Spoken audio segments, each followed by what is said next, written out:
Hello student. तो हम लोग अब चलेंगे पेपर डिस्कस करते हैं। आप लोग पास सीट होगा, ठीक है। तो इसका क्वेश्चन नंबर 1 है। हाँ, चैप्टर का नाम देख लो आप। हम लोग जो है फिलहाल एटॉमिक स्ट्रक्चर एक्सप्लेन करेंगे, ठीक है। इसका जो पहला क्वेश्चन है, maximum number of electron, question number 1, maximum number of electron in a subcell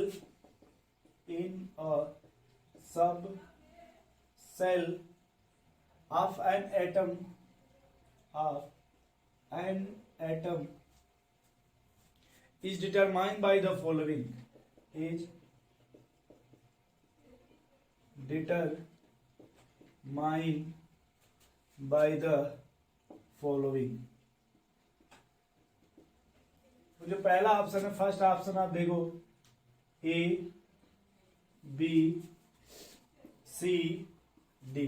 first option is 2n², second option is 4l+2, third option is 2l+1, fourth option is 4l-2।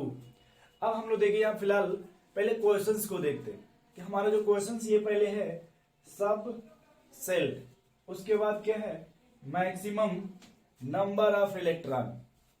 अब हम लोग देखो जब भी अगर आते हैं सब सेल पे, ठीक, तो एक तो होता है डायरेक्ट, एक क्या होता है डायरेक्ट, एक होता है कि समझा कि ये है क्या, आखिर सब सेल हमें कैसे पता चलेगा। तो ये देखो पहले आप सेल, ठीक, सेल के बाद आपका सब सेल, सब सेल के बाद आपका ऑर्बिटल, और ऑर्बिटल में आपका क्या मिलेगा इलेक्ट्रॉन। अब अगर देखो कोई भी सेल है, अपने मन से आप कोई भी सेल मान लो, ठीक, मान लो अपने मन से मान लिया हमने के, तो सब सेल आपको मिलेगा सर एस, ठीक। तो ऑर्बिटल जब एस में बात करेंगे ऑर्बिटल का सर, तो एक ऑर्बिटल मिलेगा, ठीक। और किसी भी एक ऑर्बिटल मैक्सिमम आप 2 इलेक्ट्रॉन रख सकते हैं, ठीक।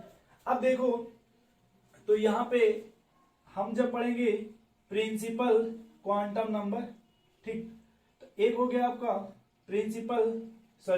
क्वांटम नंबर, क्या पढ़ेंगे क्वांटम नंबर। तो वहां पे हमको देखो देखने को मिलता है सर कि किसी भी सेल में, फिर सब सेल और फिर ऑर्बिटल, ठीक। अगर हमसे maximum electron, maximum number of electron अगर सेल में पूछा गया तो होता है सर 2 × n²। अगर सब सेल में पूछा गया, ठीक है, तो हो जाएगा आपका 2 × 2l+2। और किसी भी अगर ऑर्बिटल में बोला गया, देखो मैक्सिमम तो 2 इलेक्ट्रॉन, बस इतना याद रखना कि सर किसी भी अगर ऑर्बिटल में आप बोलते हो मैक्सिमम इलेक्ट्रॉन तो 2, किसी भी सब सेल में, तो जो सब सेल होता है ये डिपेंड करता है ऑर्बिटल पे, ठीक। तो हम इससे निकालते हैं sir number of orbital, number of orbital, और नंबर ऑफ ऑर्बिटल का फार्मूला होता है 2l+1, 2l+1। तो यह किसी भी, अब नंबर ऑफ ऑर्बिटल जैसे आप देखो, अगर हम एग्जांपल ले लें s ऑर्बिटल p d, तो लिख लो फार्मूला है 2 × s के लिए का वैल्यू 0+1 सर, 2 × p के लिए की वैल्यू 1+2, तो 2 × 1 = 2 + 1 3। इससे हम निकाल लेंगे नंबर ऑफ ऑर्बिटल, इससे क्या निकाल लेंगे नंबर ऑफ ऑर्बिटल। और किसी भी ऑर्बिटल में सर हमको पता है कि 2 इलेक्ट्रॉन रख सकते हैं, इसलिए हम इसी जो नंबर ऑफ ऑर्बिटल है इसी में 2 से आपका मल्टीप्लाई कर देंगे इसी में, ठीक। तो ये आंसर हो जाएगा आपका ये 4l+2। अब आप चाहो तो यही लिख भी सकते हो सर, अगर ये बोलेगा तो मैक्सिमम इलेक्ट्रॉन इन सेल, अगर ये बोलता तो सर मैक्सिमम इलेक्ट्रॉन इन सब सेल, अगर ये जो फार्मूला ये लिख लोगे आप नंबर ऑफ ऑर्बिटल, और ये कोई फार्मूला नहीं होता, तो इस तरह से हम क्वेश्चंस को सॉल्व करेंगे। सेकेंड क्वेश्चन है द नंबर ऑफ वेव, पहले इसको आप देख लो एक बार और नोट कर लीजिए, ठीक है।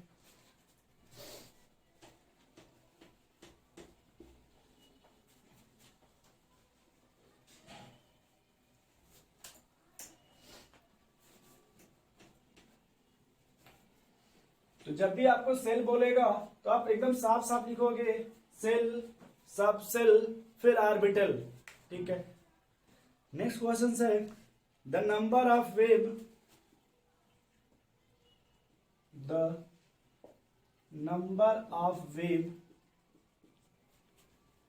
Made by an electron, made by an electron moving in an orbit, moving in an orbit,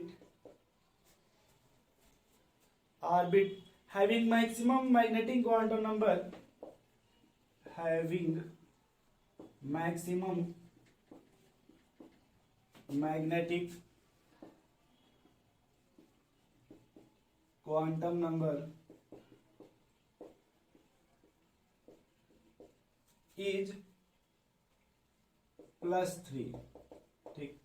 अब देखो हमसे पूछा क्या भाई, नंबर ऑफ वेव, लेकिन हमको यहां पे दिया क्या है, मैग्नेटिक क्वांटम नंबर। तो हम लोग सबसे पहले देखते हैं दोस्त क्वांटम नंबर। सबसे पहले क्या देखते हैं, क्वांटम नंबर। और जो हमारे पास क्वांटम नंबर होता है वो 4 टाइप्स का है। कितने टाइप्स का, 4 टाइप। कौन कौन, principal quantum number, azimuthal quantum number, magnetic quantum number और स्पिन क्वांटम नंबर। अब देख लें सबको रिप्रेजेंटेशन सबका अलग अलग होता है। प्रिंसिपल को स्मॉल एन से, small l, small m, small s. अब हमको देखो दिया क्या है, एन बराबर 1 to इनफाइनाइट और एल बराबर 0 to n-1 minus L2 plus L, S plus minus 1/2, ये फार्मूले होते हैं। अब हमको देखिए दिया क्या है, मैग्नेटिक क्वांटम नंबर, ठीक। जो मैग्नेटिक क्वांटम नंबर है वो डिपेंड करता है एजीमुथल क्वांटम नंबर पे। जो एजीमुथल क्वांटम नंबर है वो डिपेंड करता है प्रिंसिपल क्वांटम नंबर पे। यानी यहां देखो अगर m बराबर +3 दिया, यानी इसका मतलब कि l बराबर +3 रहा होगा, तभी तो अगर L का यही, तभी तो M जो है वो प्लस माइनस L पे डिपेंड करता। देखिए तभी तो जो M है वो L पे डिपेंड करता ना। तो अगर L बराबर 3 है तो M बराबर +3 हो जाएगा। अब L बराबर 3 तभी आएगा जब आपका N बराबर 3 से ज्यादा हो। ये नोट में आप देख लेना, नोट में कि sir N greater than L always, n हमेशा बड़ा होता है l से। तो अगर n बराबर +3 है, सॉरी 4 है, अगर n बराबर 4 है तो n बराबर 4, तो l बराबर 0 to 4 - 1 मीन्स 0 1 2 3। अब यहां देखो, अब यहां पे आ गया ना l का वैल्यू 3, बोलो जब l बराबर 3 है, अब हमको यहां से क्या सीखने को मिला क्या, अगर m बराबर 3 है तो l बराबर, सॉरी n बराबर क्या चाहिए, 4।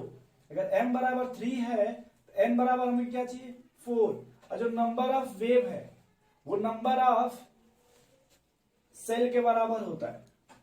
देखो जो number of wave equal to number of orbit, orbit और सेल।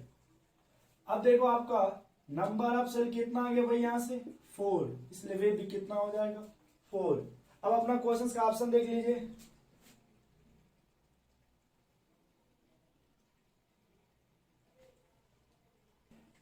ये ऑप्शन 4, बी ऑप्शन आप देख लो 2, बी ऑप्शन आपका 3 है, सी ऑप्शन देख लो 5 और डी ऑप्शन देख लो आप 6।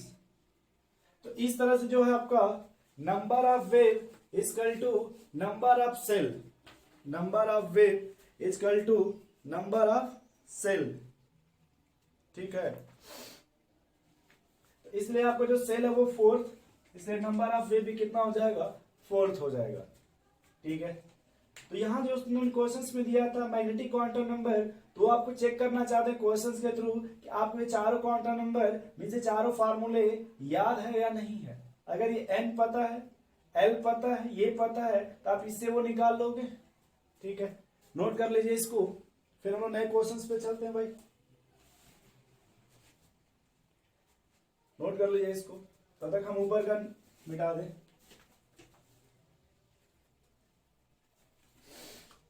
नेक्स्ट क्वेश्चन देखिए, if the wavelength of an electromagnetic radiation, next question है इफ wavelength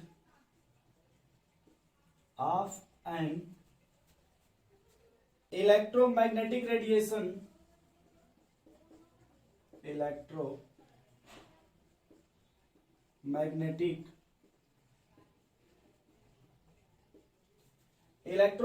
radiations is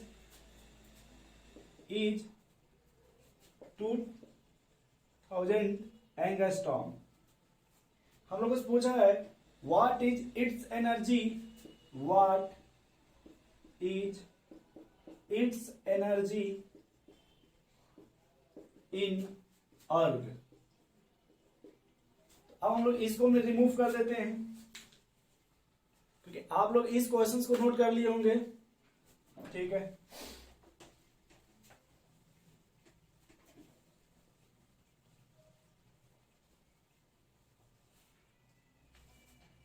अब देखो आप भाई, हमसे वो क्या पूछे हैं पहले, एनर्जी, और दिए क्या है,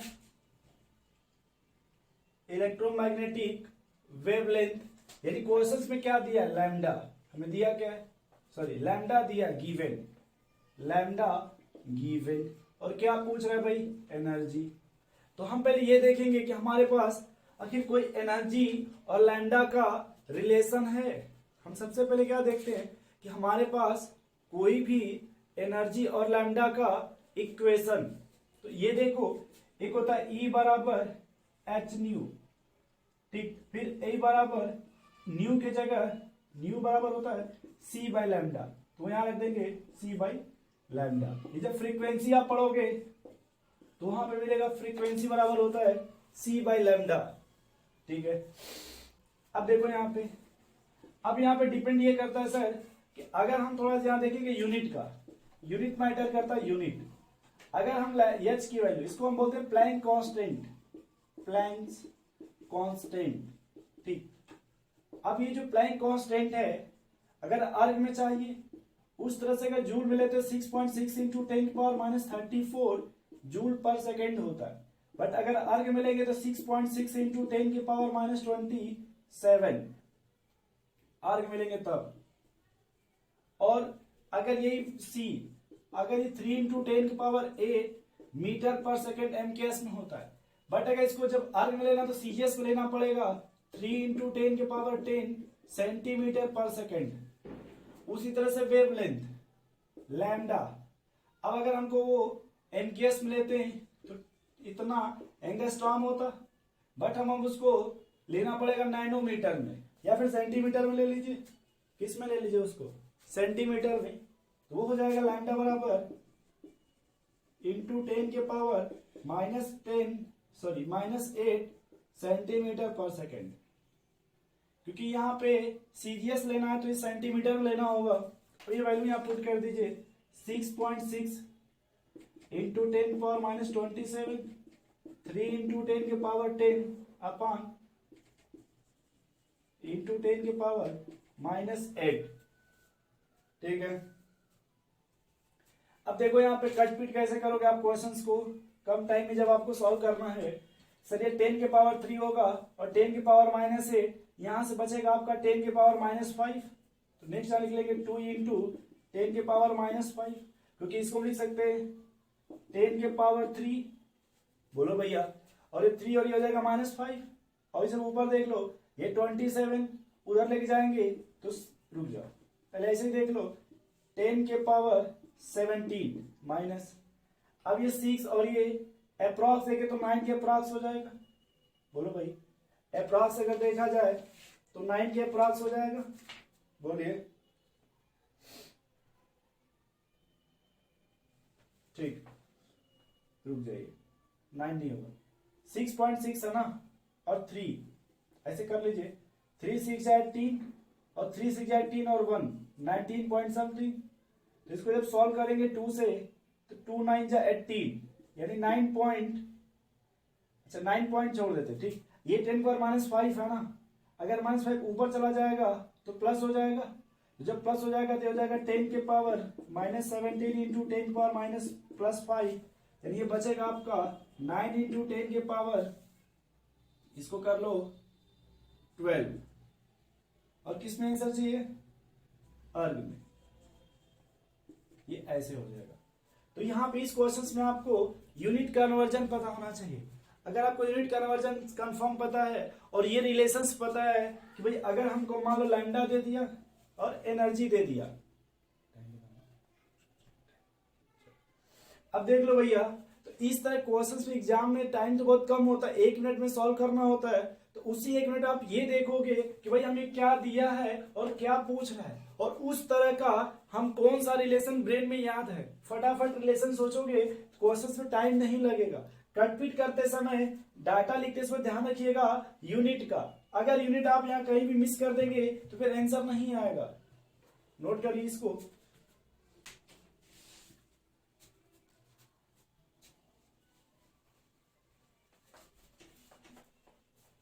इसमें हमेशा याद रखिएगा यूनिट कन्वर्जेंस का कि भाई हमें क्या दे रहा है और किस यूनिट में पूछ रहा है। अगर ये जूल में पूछते तो हम कहीं चेंज नहीं करते, बट उन्होंने हमसे अर्ग में पूछा है, इसलिए आप लोग यूनिट का ध्यान दीजिएगा और क्वेश्चंस में क्या पूछ रहे हैं। नेक्स्ट क्वेश्चन है number of unpaired electron, number of unpaired electron in the electronic configuration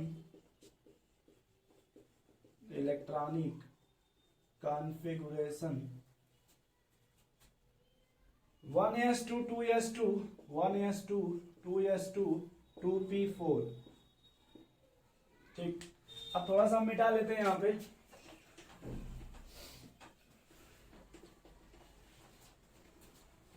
अब देख लो यहाँ पे, अब हमें जो क्वेश्चंस दे दिया ये इलेक्ट्रॉनिक विन्यास पे है, तो पहले आप इसको लिख लो। सबसे पहले जब भी आप करो इसको लिख लो भैया, 1s2 2s2 और 2p4।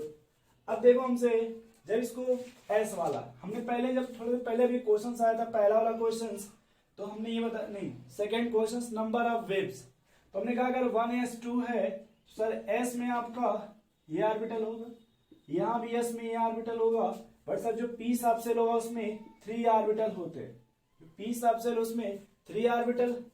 अब जब इलेक्ट्रॉन का फुल फिलिंग होता है तो यहाँ पे एक रूल आएगा हुन्स रूल, हुन्स रूल, ठीक। According to Hund's rule each orbital contains single electron, तो पहले हम देखो यहाँ सिंगल भर लेंगे। अब नेक्स्ट सवाल, हुन्स में 2 स्टेटमेंट था, स्टेटमेंट 1 था तो पहले आप सिंगल इलेक्ट्रॉन भरो, सिंगल भर दिया। स्टेटमेंट 2 बोलता है कि आप सिंगल तब तक भरो जब तक वो पैरेलल स्पिन में फुल ना हो जाए, जब एक ही इलेक्ट्रॉन है तो बस एक ही भरेंगे, अब तो दूसरा भरेंगे अकॉर्डिंग टू हुन्स तो अपोजिट स्पिन, दूसरा क्या कर देंगे अपोजिट स्पिन। वैसे यहां भी सिंगल अपोजिट स्पिन। अब देखो यहां पे पहले सर पहला इलेक्ट्रॉन सब सिंगल स्पिन में, सिंगल स्पिन हो गया, यानी इसी को हम पैरेलल स्पिन बोलते हैं कि पहले हम ऐसे पैरेलल भरेंगे, चाहे आप ऐसे भरो पहला इलेक्ट्रॉन या फिर पैरेलल का मतलब आप ऐसे भी भरो first electron, but spin same होना चाहिए। अब जो नेक्स्ट भरोगे तो सर वो एंटी क्लॉकवाइज, यानी अगर इसमें भरोगे तो इस तरह से, अगर यहां भरोगे तो इस तरह से, ठीक। अब हमसे पूछा अनपेयर्ड इलेक्ट्रॉन, एक देखो यहाँ अनपेयर्ड है और एक ये, तो इसलिए सर जो number of unpaired electron equal to 2। But ये याद रखना होन्स रूल, ठीक है। एक होता है पाउली रूल्स, बट इसका भी रिक्वायरमेंट नहीं है। एक होता है इसी में आपका ऑफ बाउ रूल, इसका भी यहाँ रिक्वायरमेंट नहीं है। एक और आपका सर n+l रूल, बट उसका भी फिलहाल अभी इस क्वेश्चंस में कोई यूज नहीं है, इसलिए हम जब यूज नहीं है तो हम इसका नाम नहीं ले रहे हैं। बट हमें नॉलेज में इतना होना चाहिए कि अगर जब भी सवाल इलेक्ट्रॉनिक विन्यास का आएगा तो ये 4 स्टेटमेंट, पहला Hund's rule, Pauli rule, Aufbau rule, n+l rule, ये हमें याद होना चाहिए। नेक्स्ट देखिए आप,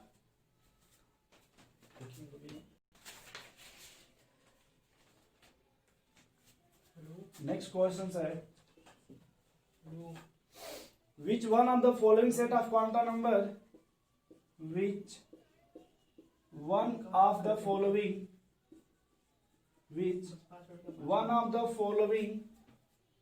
set of quantum number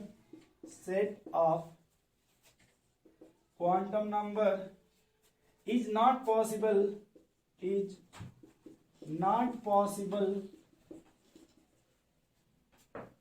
for electron in the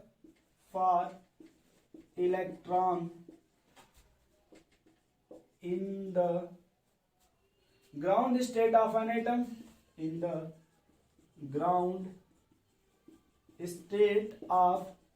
an atom, with atomic number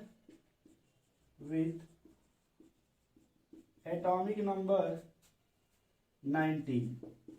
ठीक, अब देखो यहाँ थोड़ा क्वेश्चंस जो अलग है, बट देखो क्वेश्चंस क्या कह रहे हैं भाई। आप लोग पहले क्वेश्चंस को देखिए कि वो क्या कह रहे हैं।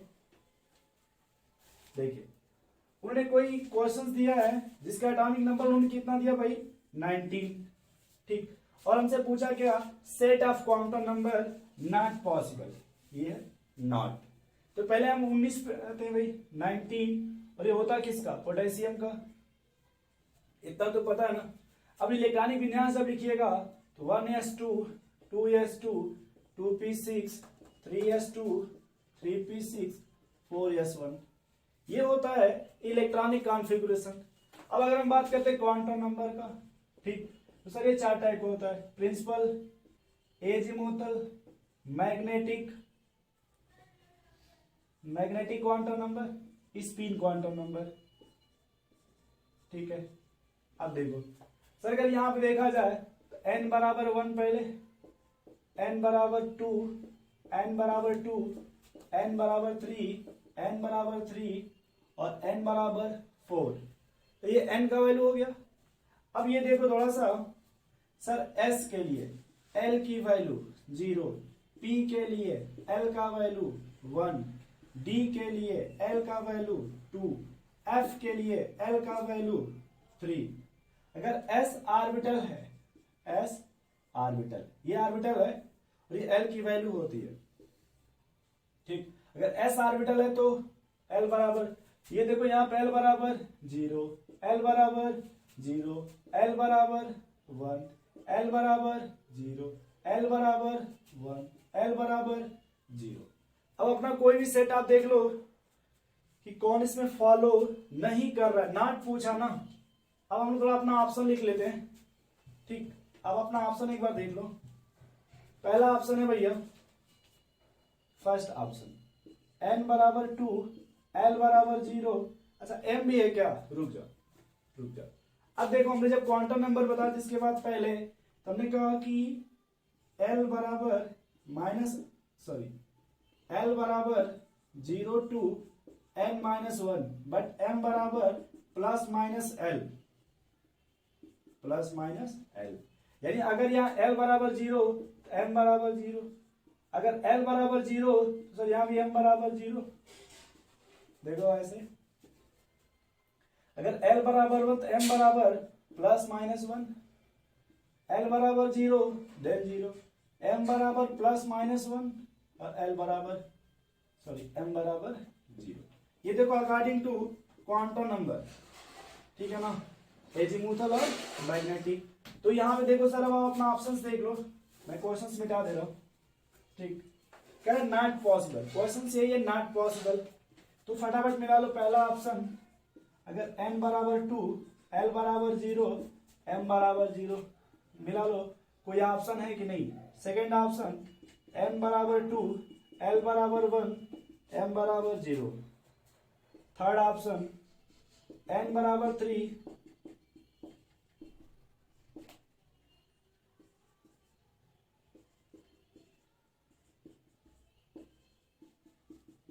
अब देखो यहां से मिला लो सर, अगर n बराबर 2 और l बराबर 0, देखो तो ये तो है, ये तो सही है, ये सर पॉसिबल है, ये क्या है पॉसिबल।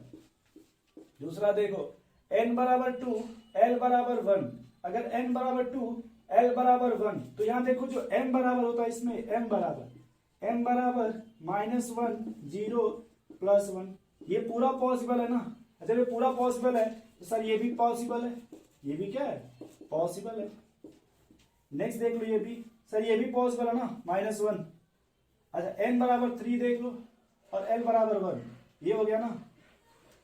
तो अगर l बराबर 1 है तो m बराबर -1, 0, +1, यानी ये भी पॉसिबल है, बताओ। अच्छा यहां देखो अगर n बराबर 3 और l बराबर 2, जैसे l बराबर 2 दे दो तो ये d के लिए ना हो गया, और इसमें कोई भी इलेक्ट्रॉन d ऑर्बिटल में नहीं है, इसमें कोई भी इलेक्ट्रॉन d ऑर्बिटल में नहीं है, देखो d में नहीं है, इसलिए यहां पे हो जाएगा नॉट पॉसिबल। ये क्या हो जाएगा नॉट पॉसिबल, ठीक है। नेक्स्ट क्वेश्चन देखिए, कह रहा विच एलिमेंट, एक सेकेंड तो इसको नोट कर लो आप लोग, ठीक, इसको नोट कर लीजिए। ये नॉट पॉसिबल होगा बिकॉज, लिख भी सकते हो, because d orbital not found, d orbital not found, ठीक। नेक्स्ट क्वेश्चन है, दिख रहा है, element possess non spherical shell. ये भी क्वेश्चन है आपका, ऑप्शन देख लो फिर बहस करते हैं। पहला ऑप्शन है हीलियम, सेकेंड आपका है बोरान, थर्ड आपका है बेरिलियम, फोर्थ आपका है लिथियम, ठीक। हम चाहते हैं ऊपर का मिटा दे,